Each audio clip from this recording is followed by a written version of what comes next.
बचपन से ही रुपेश का एक सपना था कि वो बड़े होकर एक बहुत बड़ा साइंटिस्ट बने। दिन रात मेहनत करके वो साइंटिस्ट भी बन गया, पर अब वो कुछ ऐसा करना चाहता था जिससे वो मरे हुए लोगों को जिंदा कर सके। इसलिए उसने अपनी लैब में दिन रात मेहनत करके एक दवा बनाई जिसे मरे हुए लोगों को लगाया जाए तो वो तुरंत जिंदा हो जाए।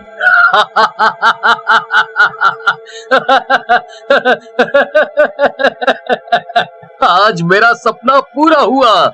जो मैं चाहता था मुझे मिल गया।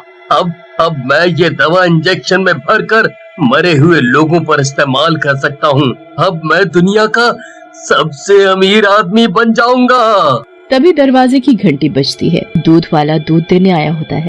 इस वक्त दूध वाला आया होगा।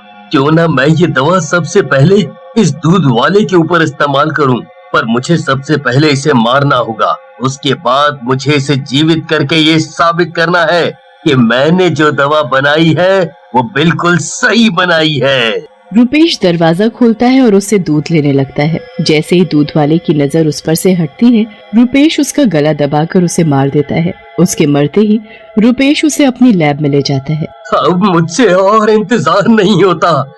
ये रही मेरी दवा।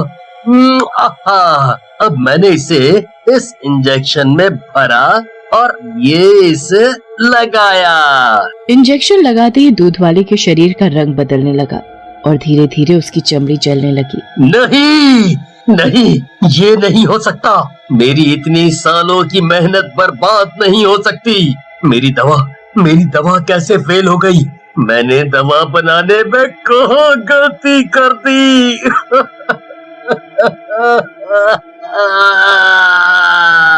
मैं ऐसे हार नहीं मानूंगा। सबसे पहले मुझे इस लाश को एक ऐसे केमिकल में रखना होगा जिससे कि ये कभी भी सड़े ना। मैं एक दिन इसे जरूर जीवित करूंगा। रुपेश फिर से लग जाता है जीवन दान देने वाली दवा बनाने में। दवा बनते ही वो अपनी काम वाली को मारकर उस पर प्रयोग करता है। इस बार भी उसकी दवा फेल हो जाती है। ऐसे ही कई दिन बीत गए। रुपेश अब तक कई लोगों को मार चुका था। उसकी लैब लाशों से भरी पड़ी थी। एक दिन लैब में काम करते करते रुपेश की आंख लग गई। बीकर में खतरनाक केमिकल होने की वजह से उसमें ब्लास्ट हो जाता है। रुपेश उसकी चपेट में आ जाता है।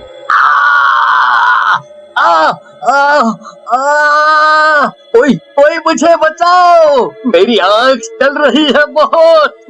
मेरा शरीर।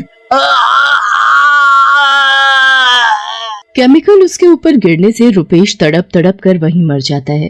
मरते ही वो एक भूत बन जाता है। ये क्या? मैं मर गया?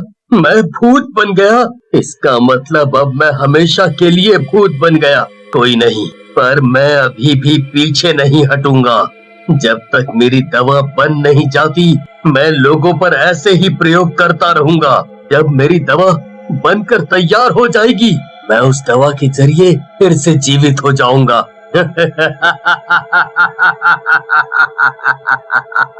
रुपेश का भूत अपने शरीर को उठाकर और लोगों की तरह ही केमिकल में रख देता है। रुपेश का भूत आधी रात को किसी इंसान को ढूंढने के लिए निकलता है। कुछ दूर चलने के बाद उसे एक आदमी गजेंद्र स्कूटर पर आता दिखाई देता है।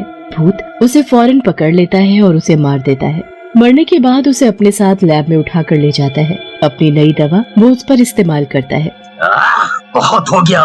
मैं हर बार नई दवा बनाता हूँ, पर ये हर बार फेल हो जाती है। भूत फिर से लैब में लग जाता है अपनी दवा बनाने में।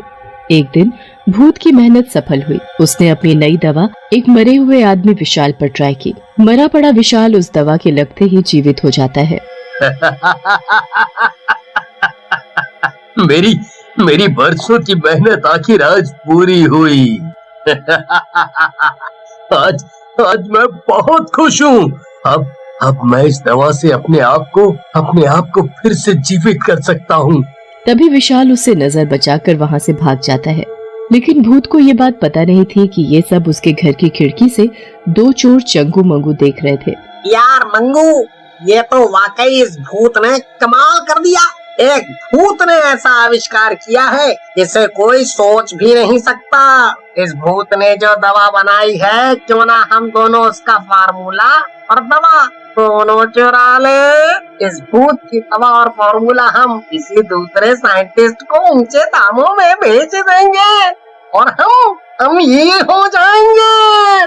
वो भूत अभी बहुत खुश है, इसलिए हमारे पास अभी मौका अच्छा है वहाँ घुसने का। उस भूत का हमारे ऊपर ध्यान नहीं जाएगा, समझे? चलो अब। तभी दोनों चोर चुपचाप उसकी लैब में घुस जाते हैं और उसकी दवा और फॉर्मूला वहाँ से उठाकर भागने लगते हैं। मेरा फॉर्मूला और मेरी दवा! तुम्हारी हिम्मत भी कैसे हुई मेरी दवा चुराने की? मुझे मेरी दवा वापस चाहिए। मेरे इतने सालों की मेहनत तुमने चुरा ली, अब मैं तुम्हें नहीं छोड़ूंगा। भूत गुस्से में दोनों चोरों को ढूंढने निकल जाता है, पर वो कोई ऐसे वैसे चोर नहीं थे, शातिर चोर थे। भूत से नजर बचाकर वो एक मनवीर दास साइंटिस्ट के पास पहुंचते हैं। कौन हो तुम? क्या चाहिए और यहाँ क्या कर रहे हो? अभी रुको, गार्ड को बुलाता हूँ। नहीं, हमें मत भगाइए, बल्कि हम तो आपके फायदे की बात करने आए हैं। फायदा? वो भी मेरा? कैसा फायदा? बताओ जल्दी। हम दोनों चोर हैं। हम दोनों ने एक भूत साइंटिस्ट का फॉर्मूला और दवा चुराई है।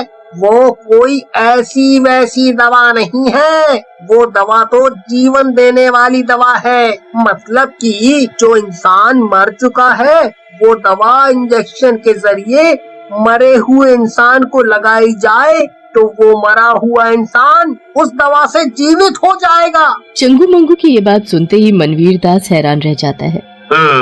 मैं कैसे मान लूं कि तुम दोनों जो बोल रहे हो वो सच बोल रहे हो? हम दोनों बिल्कुल सच बोल रहे हैं। हमारी बात का विश्वास करो, और हम तुम्हें वो फॉर्मूला और दवा तभी देंगे जब तुम उसकी मोटी कीमत हमें दोगे।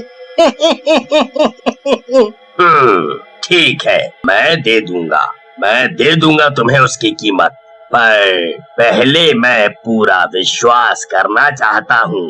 उसके लिए मुझे तुम्हें मारना होगा। मनवीर दास चंगू का गला दबाकर उसे मार देता है। साहब, ये आपने क्या कर दिया? मेरे दोस्त को क्यों मार दिया? चंगू मेरे दोस्त, ये तुझे क्या हो गया? आंखें खोलो मेरे दोस्त, आंखें खोलो। अगर तुम सच बोल रहे हो तो ये इंजेक्शन इसके लगाते ही ये जीवित हो जाएगा। मनवीर दास इंजेक्शन में दवा भरकर उसे लगा देता है। दवा का असर होते ही चंगू तुरंत जीवित हो जाता है। ये तो कमाल ही हो गया। तुमने बिल्कुल सही कहा था। मैं अभी पैसे लाता हूँ, पर ध्यान रखना ये बात किसी और को पता ना चले। पैसे की गड्डी मिलते ही दोनों चोर वहाँ से चले जाते हैं। मनवीर दास बहुत खुश था उस फॉर्मूला के मिलने से। कल सुबह होते ही मैं इस दवा को दुनिया के सामने लाऊंगा, और मैं ये दवा उसे ही दूंगा जो मुझे करोड़ों रुपए देगा। मनवीर दास दवा और फॉर्मूला लॉकर में छिपा देता है और चैन से सो जाता है। वहाँ हाथों में पैसे लिए दोनों चोर सुनसान रास्ते से जा रहे थे। तभी भूत उन दोनों के सामने आकर खड़ा हो जाता है। आखिर तुम दोनों मुझे मिल ही गए। तुम दोनों ने मेरा फॉर्मूला चुरा कर ठीक नहीं किया। बताओ मेरा फॉर्मूला कहाँ है? नहीं तो यहीं तुम्हारी चटनी बना दूंगा। वो तो हमारे पास नहीं है। हाँ, वो अब हमारे पास नहीं है। उससे हमने किसी दूसरे साइंटिस्ट को बेच दिया। अरे बुद्धू, सच बताने की क्या जरूरत थी तुम्हें इस भूत को? पता नहीं अब ये भूत हमारे साथ क्या करेगा। मेरा फॉर्मूला किसी और को बेच दिया। जल्दी बताओ किसे बेचा? दोनों चोर भूत को बता देते हैं कि उन्होंने उसका फॉर्मूला किसे दिया। उसके बाद भूत दोनों का गला दबाकर उन्हें मार देता है और वहाँ से सीधा मनवीर दास के घर पहुँचता है और सोते हुए मनवीर दास की गर्दन पकड़ लेता है। मेरा फॉर्मूला कहाँ है? जल्दी बता, नहीं तो मैं तुझे अभी मार दूंगा। है? कौन सा फॉर्मूला? कौन सी दवा? मेरे पास कोई फॉर्मूला नहीं है। अच्छा नहीं है, फिर तूने दवा का नाम क्यों लिया? मैंने तो फॉर्मूला के साथ दवा का नाम भी नहीं लिया। इसका मतलब मेरी दवा और फॉर्मूला तुम्हारे पास ही है। जल्दी दे, नहीं तो मैं तुझे जान से मार दूंगा। भूत के डर से मनवीर उस भूत को दवा और फॉर्मूला दे देता है। मैं कैसे मान लूं कि जो तूने मुझे फॉर्मूला और दवा दी है वो सही दी है? और ये जानने के लिए तुझे मेरे साथ मेरी लैब में चलना होगा। वहाँ ले जाकर सबसे पहले मैं तुझे मारूंगा, फिर जिंदा करूंगा। अगर तू मरने के बाद जिंदा हो गया तो मेरी दवा सही है। भूत मनवीर को उठाकर अपने साथ लैब में ले जाता है। भूत की लैब देखकर मनवीर हैरान रह जाता है। उसे वहाँ कई लोग मरे हुए मिलते हैं जिनकी बॉडी केमिकल की वजह से सड़ चुकी थी। ये सब इस साइंटिस्ट ने किया है। ये फॉर्मूला बनाने के लिए इसने कितने लोगों को मार दिया। वो देखो, वो मैं हूँ। मैं खुद को जीवित करूंगा, फिर इस दुनिया का सबसे बड़ा साइंटिस्ट बन जाऊंगा। मैं ऐसा कभी नहीं होने दूंगा। तुम एक खूनी हो। तुम्हारी जगह इस दुनिया में नहीं, जेल में है। फिर दोनों में बहस हो जाती है और दोनों लड़ने लगते हैं। हाथापाई में भूत एक केमिकल से भरे ड्रम पर जा टकराता है। पूरा केमिकल लैब में हर तरफ फैल जाता है और उसमें तभी आग लग जाती है। आग लगने से पूरी लैब आग की चपेट में आ जाती है और उसमें जो भी अंदर थे सभी जलकर राख हो जाते हैं। आग के साथ फॉर्मूला भी हमेशा के लिए दफन हो जाता है।